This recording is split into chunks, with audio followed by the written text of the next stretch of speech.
tones. काली रात, उगते हुए चांद की पीली रोशनी और एक जर्जर मंदिर।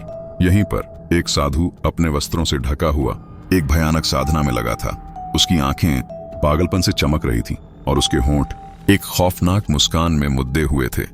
वह यक्षिणी की साधना कर रहा था, न कि मोक्ष के लिए बल्कि अपने कामुक सुखों की पूर्ति के लिए।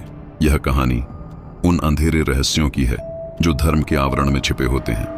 एक ऐसी कहानी जो आपको रूह तक हिला देगी और आपको यह सोचने पर मजबूर कर देगी कि क्या सच में धर्म के नाम पर ऐसे भी लोग हैं जो अपने निजी स्वार्थों के लिए इतना गिर सकते हैं। साधु का नाम था भूषण।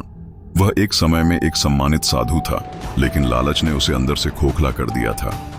उसने सुना था कि यक्षिणी की साधना से उसे असीम कामुक सुख प्राप्त हो सकते हैं और वह इस लालच में इतना डूब गया कि उसने अपनी आत्मा तक बेच दी। उसने कई रातें मंदिर में बिताईं, भयानक मंत्रों का जाप करते हुए। उसके शरीर से एक अजीब सी दुर्गंध आने लगी थी और उसकी आंखों में एक अजीब सी चमक दिखाई देने लगी थी। वह भोजन करना भूल गया था, नींद उसे छोड़ आज गई थी। उसका एक ही लक्ष्य था, यक्षिणी को प्राप्त करना। एक रात जब भूषण अपनी साधना में पूरी तरह से डूब गया था तो मंदिर में एक अजीब सी हलचल हुई। हवा में एक ठंडी सांस चली और एक सुंदर स्त्री की आकृति प्रकट हुई। वह यक्षिणी थी।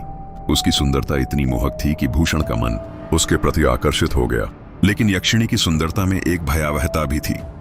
उसकी आंखें भूषण की आत्मा को देख रही थीं और उसकी मुस्कान में एक खौफनाक रहस्य छिपा हुआ था।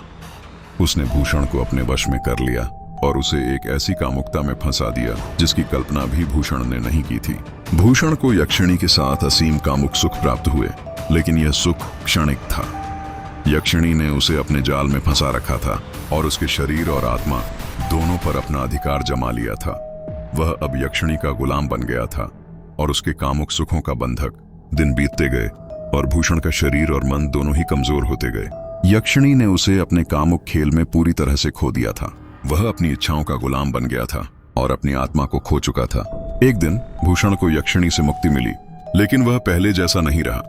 उसके शरीर और मन दोनों पर यक्षिणी का प्रभाव बना रहा। वह एक भयानक साया बन गया था जो अपने अतीत की यादों में डूबा हुआ था।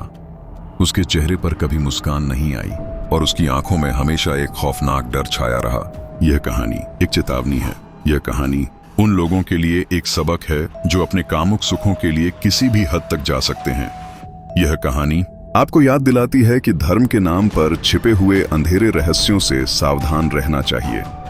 कभी भी अपने लालच के वशीभूत न हो, क्योंकि लालच की आग आपकी आत्मा को जला सकती है। यह कहानी सिर्फ एक कल्पना नहीं है। कई ऐसी कहानियां हैं जो इसी तरह की घटनाओं को बयां करती हैं। ये कहानियां हमें सतर्क करती हैं कि हम अपने जीवन में सही मार्ग का चुनाव करें और अधर्म के रास्ते पर न चलें। धर्म का अर्थ है आत्मशुद्धि, न कि कामुकता की तलाश।